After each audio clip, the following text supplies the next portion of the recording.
Hello everyone, আজকে আমি আপনাদের সাথে শেয়ার করতে যাচ্ছি আমার পছন্দের নর্থ থাই স্যুপের একটা recipe. So let's get started the video. তো প্রথমে আমি এখানে নিয়েছিলাম প্রায় 300 থেকে 350 ml এর মতো পানি এবং পুরো 1 প্যাকেটের স্যুপ পাউডারটি আমি ঢেলে ভালো করে মিক্স করে নিলাম। আর আপনারা যারা একটু চান একটু থিক, তাহলে সেক্ষেত্রে আপনারা কিন্তু একটুখানি কর্নফ্লাওয়ার দিতে পারেন। সো আমি নর্মালি দেই, তো আজকেও আমি দিচ্ছি। পুরো উঁচু করে 1 চা চামচ দিয়ে দিলাম কর্নফ্লাওয়ার এবং ভালো করে মিক্স করে নিতে হবে যেন কোনো লাম্পস না থাকে। দেখতেই পাচ্ছেন আমি কাঁটা চামচ দিয়ে ভালো করে মিক্স করে নিচ্ছি। সো আপনারা কমেন্ট করে জানাতে ভুলবেন না আপনারা কারা কারা এই স্যুপটি পছন্দ করেন। সো এখানে আমি নিয়ে নিচ্ছি, কড়াইটা দেওয়ার পরে একটু মাস্টার্ড অয়েল নিয়ে নিচ্ছি। আপনারা চাইলে সয়াবিন তেলও দিতে পারেন, অ্যাজ ইউর উইশ। আপনাদের হাতের কাছে যেটা থাকবে সেটাই দিতে পারেন। অল্প একটু দিয়ে দিতে হবে। এখন দিয়ে দিলাম রসুন কুচি। রসুন কুচিটা আমি একটু ভালো করে ফ্রাই করে নিব। দেন এখন দিয়ে দিলাম একটা কাঁচামরিচ কেচি এবং 1 ফালি আদা আমি ভালো করে কুচো করে কেটে নিয়েছি। একটু ভালো করে ভেজে নিব, একদম পোড়া পোড়া করা যাবে না কিন্তু, তাহলে খেতে একদমই ভালো লাগবে না। আর এখানে দিয়ে দিলাম আমি নুন হলুদ দিয়ে সিদ্ধ করা শ্রিম্প।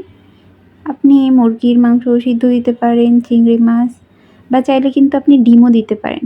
আর এখন আমি দিয়ে দিলাম 1 চা চামচের মতো টমেটো সস, যেটা আমি ঘরেই বানিয়েছিলাম। আপনারা কি রেসিপিটা চান তাহলে কিন্তু কমেন্ট করে জানাতে ভুলবেন না।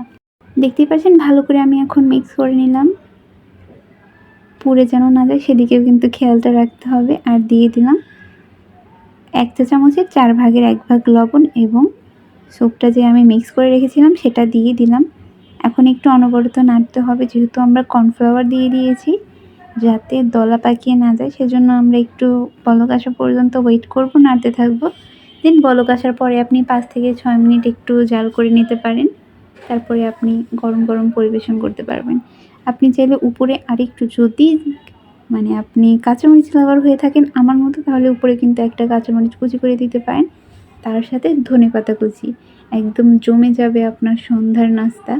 আমি এটা বেশিরভাগ সময়ই সন্ধেবেলা খাই।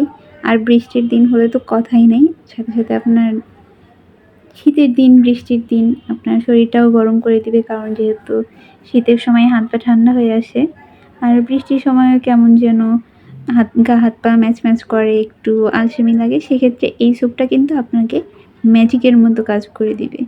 সো আপনারা বাসায় এইভাবে ট্রাই করে দেখবেন কেমন লাগে।